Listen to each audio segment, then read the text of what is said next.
Futurama has once again risen from the ashes for a new season currently airing on Hulu. And if you've ever heard the show's catchphrase before, we're back. We're back, everyone! We're back, baby!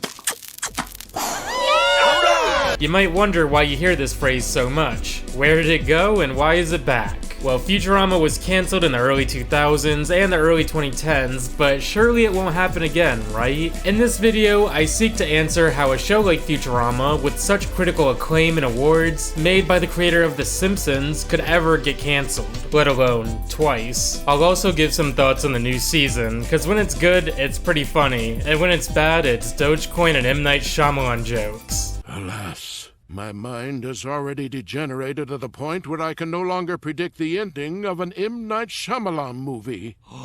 Like, am I watching Futurama or Elon's Twitter, or X? One thing I learned while making this video is that Futurama has 4 canon endings to the series. I only ever remembered the one ending at the end of the Comedy Central era where Fry and Leela grow old together after freezing the world. So while this was a surprise, I guess it makes sense for the show to make multiple endings on different seasons. Like, let's wrap this up just in case we don't get renewed. But let's also leave it open-ended enough that we can continue the show if we get picked back up. So let's start at the beginning of Futurama to truly understand why it's had such ups and downs throughout the years. Futurama may be in the top 1% of success or treatment of an animated show, but it seems like it should be a lot higher considering the skill and pedigree of Matt Groening, especially on account of creating one of the most popular shows ever in the Snopsons. When Matt Groening pitched Futurama to Fox in the late 90s, they were a very different company than when The Simpsons was pitched in 1987. Groening states that Fox was, quote, open to any kind of wild approach because they just wanted to get something on the air. Executives were excited when they were told the new show was The Simpsons, but in the future. However, they were less than pleased with their investment after watching the first episode. But this isn't anything like The Simpsons, they complained. Yes it is, responded Groening. It's new and original. Dang, let's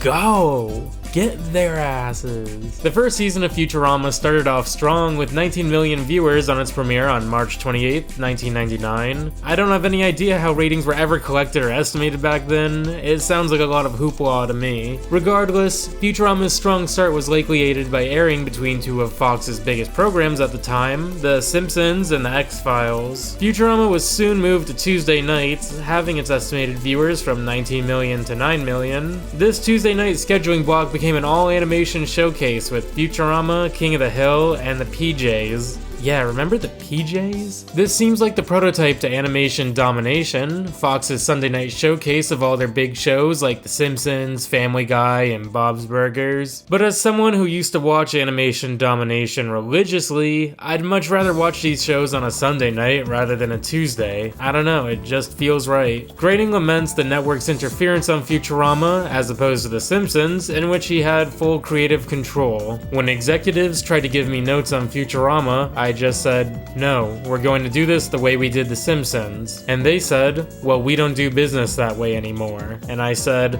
oh, well, that's the only way I do business. Let's go! How are they gonna say they don't do business that way anymore when that way of business is still making the network shmoney to this day? I often feel when shows are a bit lackluster, it's a product of corporate meddling and production issues, like shows getting canceled halfway through their season's production or creators fighting to get their shows a bit of closure. Not to mention there's so many talented people on literally every show on air, so it's interesting to see how much interference Futurama might have had to work through. And at this point, Groening goes on to say, I think when you let creators have a vision without compromise, not to say that it works every time, but at my 2 times at bat, it seems to have worked. If anything, I think I should be giving the network notes. Despite the critical and financial success of the first season, the interviews I read about Futurama that took place after a few months of the first season revealed that Groening was unsure if they'd get picked up for more episodes, but they're continuing to work on the show, assuming they will be. And will be they were, as Futurama lasted 3 more seasons, ending its initial run in August of 2003. The largest point of conflict seems to have been caused from Futurama's inconsistent time slots and airing schedule. There was the move from Sunday night to Tuesday night, to the dismay of the team, but even when it would be put back on Sundays, it would often air at 7 p.m. Fox often shows sports on Sundays, so if a game went to overtime or had some kind of weather delay, it'd run over Futurama's spot, pushing the cartoon to a random time time slot. Oftentimes that would be during the middle of the week with little announcement of this change. Groening felt this questionable time slot could have been a result of his conflicts with the Fox executives and his maverick attitude. He goes on to say, "The people at Fox didn't ever support the show. We won the Emmy for Best Animated Show and I didn't even get a begrudging phone call." Futurama wasn't picked up for any more episodes here, ending its run on Fox after 4 seasons. And this is where we get our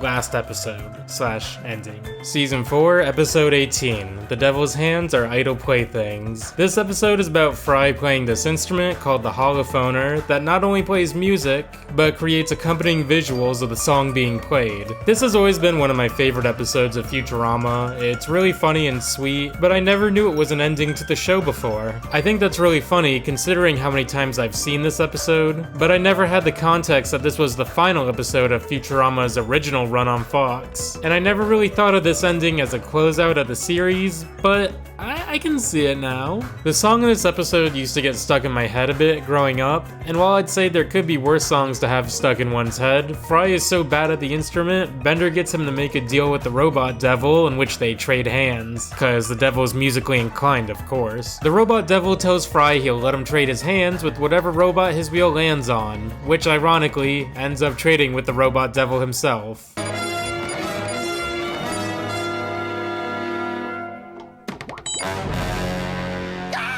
Robot devil? I get your hands? Zam! Oh, what an appallingly ironic outcome! It's not ironic, it's just coincidental. Now fork over those lady fingers, Cookie.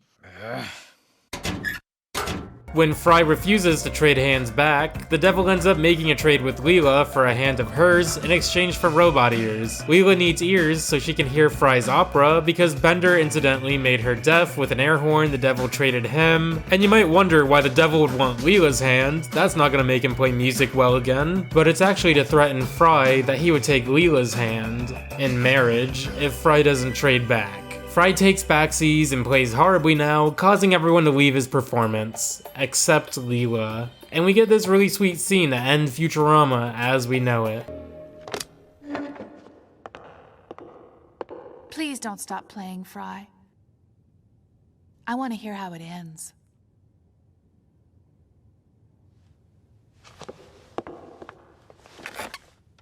This episode is so funny and sweet, and the music is really nice too. We got the robot devil voiced by Dan Castellaneta, who's always a pleasure to have on screen. Also, speaking of music in this episode, did you know Leela's name is an opera reference? Turanga Leela is a reference to the French symphony Tuanga Leela Symphony, an 80-minute symphony from 1948. So maybe an opera finale wasn't as random as it may seem. But this episode was considered the end of Futurama for quite a while.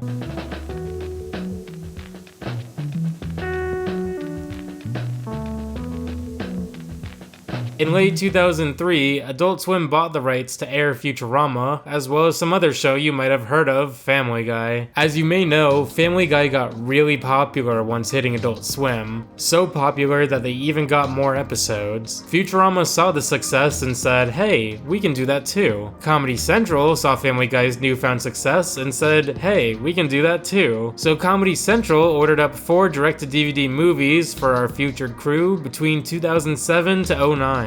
Each movie was split up into 4 half-hour episodes for TV, so these 4 movies are considered Season 5 of Futurama. Into the Wild Green Yonder, the last of the 4 movies, ends with the cast escaping prison and the pursuing Zapp Brannigan, and they decide to fly the spaceship into a wormhole to escape. They have no idea where this wormhole will take them, but they fly into it fearlessly. Fry and Leela embrace, and the show ends with limitless possibilities of where they could have ended up. A lot of people like this ending. It's romantic, it's dramatic, it's brave, and at the end of the day, this ending is almost a testament to the infinity of Futurama. Like, you could imagine them ending up literally anywhere and you know there could be an episode about it. You can make the argument that this is the true tone of Futurama, combining dramatic stakes with humor, and in a way, this has always been the foundation of Futurama. The whole crew is misfits that work together as some kind of found family in lieu of their touchy family dynamics. So this ending was made with the context that the staff might not get any more Futurama, so they wanted to make this ending a more official send-off for the show, while also keeping it open enough that more could be built off of it. I considered this an open ending, unlike the Devil's Hand episode, which I more so consider a great episode that also happens to be a great last episode to air. This one gives a lot more closure for me. The DVD sales were pretty good for these movies, so Futurama got 2 more seasons on Comedy Central. And yeah, the first episode of season 6 continues where the movie left off, and we see the wormhole from the movie happen to lead the crew back home.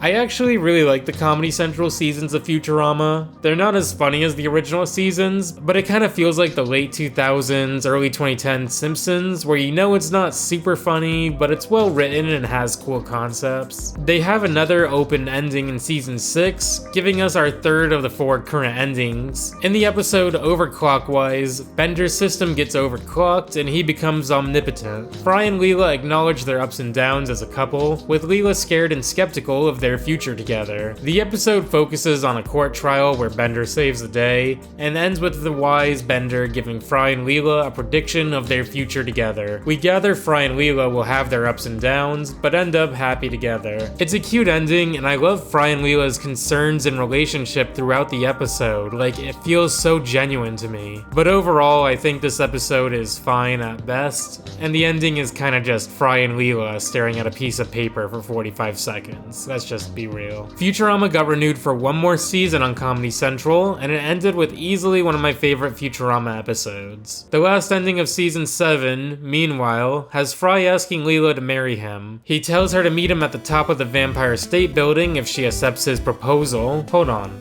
there's a Vampire State Building? A bat? Credit card? Fry's watch is wrong and he assumes Leela rejected him, so he jumps off the building. This may seem overdramatic, but Futurama mentions suicide a lot, and this was one of the critiques of Fox back in the day. I mean, Fry meets Bender in line for a suicide booth. Even the previous episode I mentioned has a scene where Fry tries to kill himself by going down Niagara Falls in a barrel. While Fry is falling off the Vampire State Building, he notices Leela approaching. Fry can die happy knowing she actually accepted his proposal, but remembers Farnsworth invented a button that can go 10 seconds into the past each time it's clicked. The only thing is, 10 seconds in the past still leaves Fry in midair, so he can't return to safety. The spamming of the button causes everyone and everything in the world to freeze in time, except Fry and Leela. The remaining majority of the episode is Fry and Leela exploring the frozen-ish world together while growing old. This episode is pretty dark and eerie, yet sweet and romantic. It truly feels like a great bittersweet ending to the series. Fry and Leela are together and experience the world, but they're the last 2 people and the world is frozen. I think I really misinterpreted the ending of this episode for years though, because Farnsworth ends up creating a time portal to right before he ever invented the time travel button that caused this whole mess, and we get this really sweet scene to end the episode. You mean we'll all get to live our lives over again? Oh my, yes. Even that nasty robot, what's his name? Of course, we won't remember anything that's happened. What do you say? Want to go around again? I do.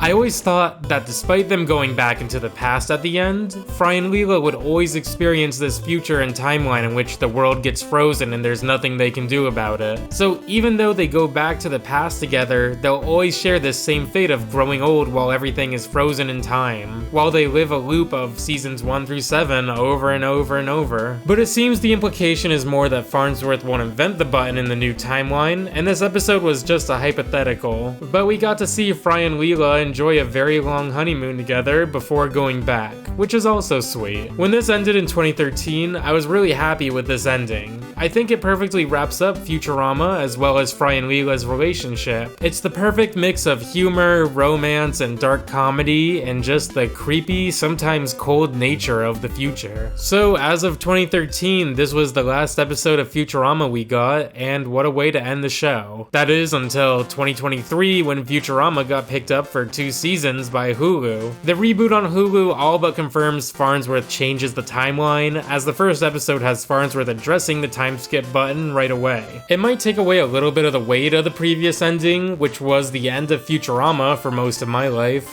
but I'm not complaining, you know? So I want to share some quick thoughts on the new Season 8 of Futurama, or Season 11 if you're foolish like Hulu, or Fulu as the show calls it. Hulu breaks up the latter seasons of Futurama into 4 13-episode seasons as opposed to 2 26-episode seasons. But no one else considers it this way. I don't know if they're being deliberately obtuse in order to make it seem like there's more Futurama than there actually is. You know, 11 seasons is better than 8, but it's just a little confusing when I'm trying to watch specific episodes, like they call Meanwhile Season 10 Episode 13, but anywhere else I look it up it refers to this as Season 7 Episode 26. The first episode revolves around Fry trying to find purpose in life by having a goal, which he's decided is to watch every TV show ever. Oh, he's just like me for real. Fry gets locked in a chair that optimizes his ability to binge shows, but when his favorite show runs out of content, the gang has to come together to write and act out more of the show, or else Fry will die from shock, or something. There's plenty of quips about how a popular show could ever get cancelled, and like, the jokes are alright, they feel like they're more for the writers than the viewers, but you know what, they've earned that given the highs and lows this show has faced. And after researching this all for the video, I definitely have more appreciation for this episode and its references to the past and the production of the show. It's also kind of interesting to see Futurama's take on the absurdity of streaming services. I mean, a lot has changed from the last time Futurama was on the air, but I don't find Futurama's references to be humorous most of the time. Despite not being too big of a fan of Futurama's trendy references, this episode either has amazing timing or they knew exactly what they were doing with the whole plot line of replacing the writers and just churning out content for streaming services. You may have already drawn parallels with the writer's strike currently going on, but in case you're not, I've put a link in the description if you want to be more informed about the current writer's strike. The second episode of the new season has Kif giving birth to his babies after being impregnated by Leela. I totally forgot when that happened. The episode is about Amy and Kif's relationship as parents, as well as Amy's concern about being the mother of the children versus Leela's position as their biological mother. It's a sweet episode, with the funniest part being where they watch all the potential children crawling to safety and getting snatched up in slow motion until only a few make it safely. The third episode, How the West Was 1010001, is an old Western parody, but instead of mining gold, they mine crypto. As you can imagine, there's a lot of jokes in this episode that are either unfunny, outdated, or just too on the nose, usually all three, but the episode itself is decent and looks really nice. I love this scene at the end where there's a big Western standoff, but people keep getting added to the showdown, to the point where there's multiple duels all happening in the same area at the same time. I've never seen a Western showdown with multiple people before, so if you know any other media that does a standoff like this, I'd really love to know. The fourth and final episode, out so far at the time of this review, is Parasites Regained, a spiritual successor to an older episode of Futurama, in which the crew shrinks themselves down into Nibbler's litter box to combat parasitic worms that are making him lose his intelligence. It's also a Dune parody, but this reference and the continuation of the old plotline are really cool conceptually, but in execution I just don't enjoy this episode. I find it kind of boring and some jokes are pretty damn unfunny. Alas, my mind has already degenerated to the point where I can no longer predict the ending of an M. Night Shyamalan movie.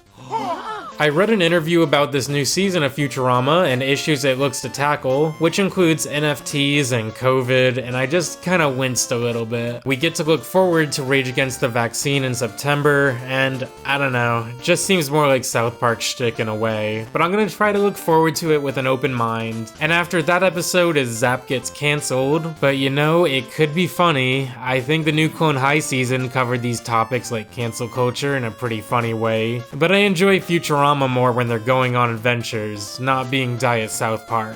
but the episodes could be really good, who knows. So that's where we stand today in terms of the production history of Futurama. This has got me wondering if the new season will give us a 5th canonical ending to the show, which would be really cool. Futurama's production history is full of resilience and integrity, from not backing down to meddling executives, to working on the show between seasons when the future was unclear, with plenty of stories still left to be told. The gap between 2013 and 2023 was the longest gap without new episodes, but even within this time frame, there was a Futurama radio play you can find on YouTube that also served as a potential ad to reboot the show, and I'd say you should check it out. It's about Bender acting on all my circuits and further explores his relation with his mother, who's dying from planned obsolescence. The production woes I've mentioned don't even take into account the struggles of the voice actors, like how John DiMaggio wasn't going to reprise his role over salary disputes. This saddened a lot of fans, but Bender's voice actor decided to return, and honestly, I don't know how many more "we're back babies" I got left in me. If you made it this far, I'd appreciate it if you liked and subscribed if you're chill like that. I'd love to know which of the 4 Futurama endings is your favorite and why,